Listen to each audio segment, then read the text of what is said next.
আজকে আমরা দেখব ফিউচার ইনডিফিনিট টেন্স। তাহলে দেখো, সাধারণ ভবিষ্যৎকাল বা ফিউচার ইনডিফিনিট টেন্স কাকে বলি বা বলবো? কোনো কাজ ভবিষ্যৎকালে সম্পন্ন হবে বা সাধারণ ভবিষ্যৎ বোঝালে বা ভবিষ্যতে অনির্দিষ্ট ইঙ্গিত করে যে একটি ক্রিয়া বা ঘটনা এখনো ঘটেনি এবং ভবিষ্যতে কোনো এক সময় ঘটবে, এই রকম বোঝালে তাকে আমরা ফিউচার ইনডিফিনিট টেন্স বলবো।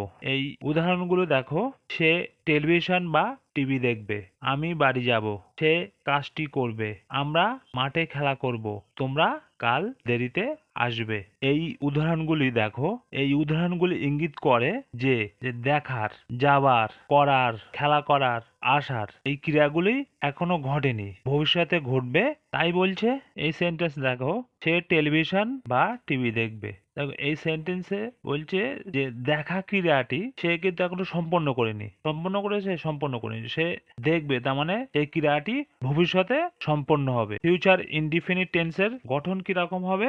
প্রথমে সাবজেক্ট, তারপর শ্যাল বা উইল, তারপর মেন ভার্বের ভি1 বা প্রেজেন্ট ফর্ম, তারপর অবজেক্ট। যে first person subject I we, তারপরে শ্যাল হয়, এটা অফিসিয়ালের কাজের ক্ষেত্রে এটা ব্যবহার করা হয়। আর সেকেন্ড পার্সন, থার্ড পার্সন সব সাবজেক্টের পরে উইল হয়। কিন্তু এটা তোমাকে বললাম যে জেনে রাখার দরকার যে ফার্স্ট পার্সন সাবজেক্টের আই উই, পরে শ্যাল হয়। যেমন অফিসিয়াল কোনো যে একটা চিঠি লিখছি, কোনো ব্যাংকের একটা চিঠি লিখছি বা অফিসিয়াল ক্ষেত্রে এগুলো ব্যবহার করি আমরা। কিন্তু মডার্ন বা ইংলিশে এখন কিন্তু সব সাবজেক্টের পরে I we, they will, she it সবার পরে তুমি ই উইল ব্যবহার করতে পারো বা এখন ব্যবহার করা হয়। তাহলে এই সেন্টেন্স গুলো ট্রান্সলেট করলে কিরকম হবে? তাহলে মনে করি একজন মহিলা, তার জন্য শি, তারপরে শি, বলেছি এই সেন্টেন্সে তুমি সবার পরে উইল বসাতে পারো। তাহলে উইল, তারপর দেখা, ওয়াচ টিভি। এখানে কিন্তু উইল আমরা বসাচ্ছি যে এটা ভবিষ্যতে ঘটছে, তার জন্য, যেমন ভবিষ্যতের সময় বর্ণনা করার জন্য আমরা এটা এটা কোন সময় ঘটছে, ভবিষ্যতে ঘটছে, সেই জন্য দিয়ে সময় বর্ণনা করার জন্য আমরা উইল বসাচ্ছি। তারপরে সেন্টেন্স দেখো, আমি বাড়ি যাব। তাহলে আমির জন্য আই, তারপরে হবে উইল গো হোম। পরের সেন্টেন্স দেখো, সে কাশি করবে। তাহলে সে মনে করি একজন পুরুষ, তাহলে হি। আর এটা ভবিষ্যৎকাল, তাই ফিউচার ইনডিফিনিট টেন্স এটা বোঝানোর জন্য যে বাক্যটি, তার জন্য উইল আর করা, তাহলে কি হবে ডু, আর হচ্ছে কাজটি নির্দিষ্ট করে বলছি দা ওয়ার্ক। পরের সেন্টেন্স দেখো, আমরা মাঠে খেলা করব। উই শ্যাল বা উই উইল পেলে হচ্ছে মেন ভার্ব খেলা করা, ইন দা ফিল্ড। তোমরা কাল দেরিতে আসবে। তোমরা ইউ, তারপরে ইউ উইল আসা, মেন ভার্বের প্রেজেন্ট ফর্ম কাম, আর দেরিতে হবে লেট, আর আগামীকাল টুমোরো। তাহলে প্রথমে সাবজেক্ট, তারপর অক্সিলারি ভার্ব, তারপর হচ্ছে মেন ভার্ব, তারপর অবজেক্ট। এই সেন্টেন্স গুলো দেখো, সে এই পোশাক পছন্দ করবে। আগামী মাসে ছেলেটি 13 বছর হবে। বোধহয় আমরা খেলায় হারবো। তাহলে এই সেন্টেন্স দেখো, সে জন্য কি বসিয়েছি, আর এখানে তুমি সব সাবজেক্টের পরে বলেছি যে উইল বসাতে পারবে, উইল আর এই পছন্দ করা, তাহলে কি হবে পছন্দ করা লাইক, আর এই ড্রেস, তাহলে হবে this dress. She will like this dress, সে এই পোশাক পছন্দ করবে। পরের সেন্টেন্স, আগামী মাসে ছেলেটি 13 বছর হবে। তাহলে এখানে সাবজেক্ট কি ছেলেটি, তাহলে দা বয় উইল, আর 13 বছর হওয়া, তাহলে বি ভাব হবে। তাহলে এখানে উইলের পরে মেন ভাব বি হবে, তারপর 13 বছর, তাহলে 13 আগামী মাসে, next month. The boy will be 13 next month, আগামী মাসে ছেলেটি 13 বছর হবে। তারপর বোধহয় আমরা খেলায় হারবো। বোধহয় তাহলে কি হবে পারহ্যাপস। তারপরে যেহেতু বলেছিলাম যে যদি মনে রাখতে পারো, তাহলে ফার্স্ট পার্সন আই আর উই, পরে শ্যাল হয়, আর সেকেন্ড পার্সন আর থার্ড পার্সন সব সাবজেক্টের পরে উইল হয়। কিন্তু তোমার যদি মনে না রাখতে পারো, তাহলে তুমি সব সাবজেক্টের পরেই তুমি উইল বসাতে পারো। তাহলে আমরা যেহেতু উই, তাহলে শ্যাল বা অথবা উইল, তারপরে হারবো, লস দা ম্যাচ, আমরা খেলায় হারবো। Perhaps we shall lose the match.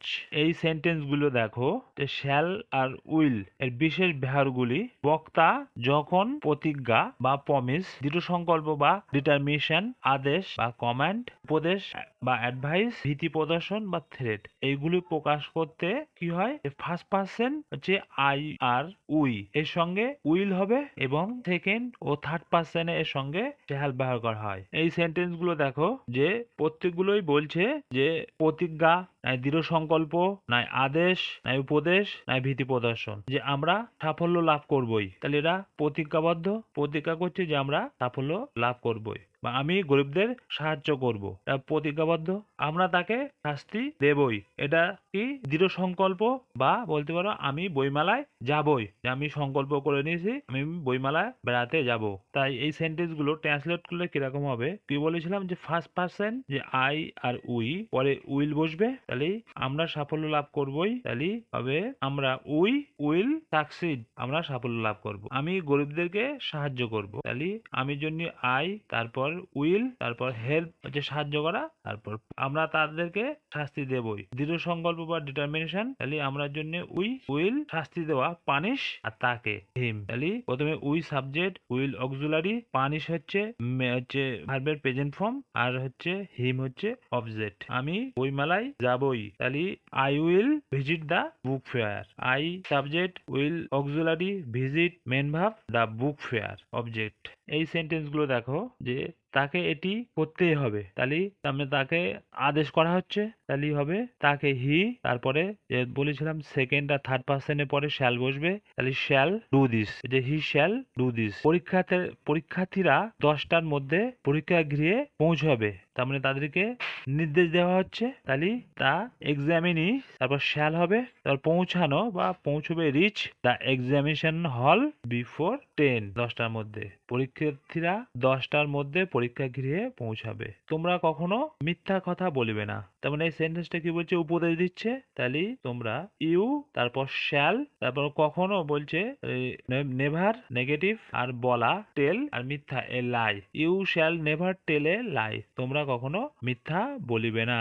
তাকে শাস্তি দেওয়া হবে, তার মানে এটা হচ্ছে ভয় দেখানো হচ্ছে বা ভীতু প্রদর্শন করা, তাহলে তাকে বা তাহাকে হি শ্যাল, আর শাস্তি হচ্ছে punish, he shall be punish, তাহাকে শাস্তি দেওয়া হবে, তার মানে তাকে ভীত প্রদর্শন করা হচ্ছে। তাহলে তোমরা বুঝতে পারলে যে ফিউচার ইনডিফিনিট টেন্সে কিভাবে বাক্য গঠন করতে হয়। তাহলে এর স্ট্রাকচার এরকম হবে যে প্রথমে সাবজেক্ট, তারপর তুমি উইল বসাতে পারো, তারপর মেন ভার্বের সঙ্গে মেন ভার্ব বা প্রেজেন্ট ফর্ম, তারপর অবজেক্ট। তাহলে কিরকম হবে যে ভবিষ্যতে অনির্দিষ্ট ইঙ্গিত করে যে একটি ক্রিয়া বা ঘটনা এখনো ঘটেনি এবং ভবিষ্যতে কোনো এক সময় ঘটবে, এরকম বোঝালে সেই সেন্টেন্স গুলো আমরা ফিউচার ইন্ডিপেন্ডেন্ট টেন্স করবো। আমি ভাত খাবো, আমি স্কুলে যাব, আমি স্নান করব, এইরকম সেন্টেন্স হবে। আমি কলেজে যাব, এইরকম তোমাদের চারপাশে যা ঘটছে সেরকম তুমি সেন্টেন্স নাও, বা তোমার যে রকম ভাবে প্রয়োজন সেরকম তুমি সেন্টেন্স নাও, নিয়ে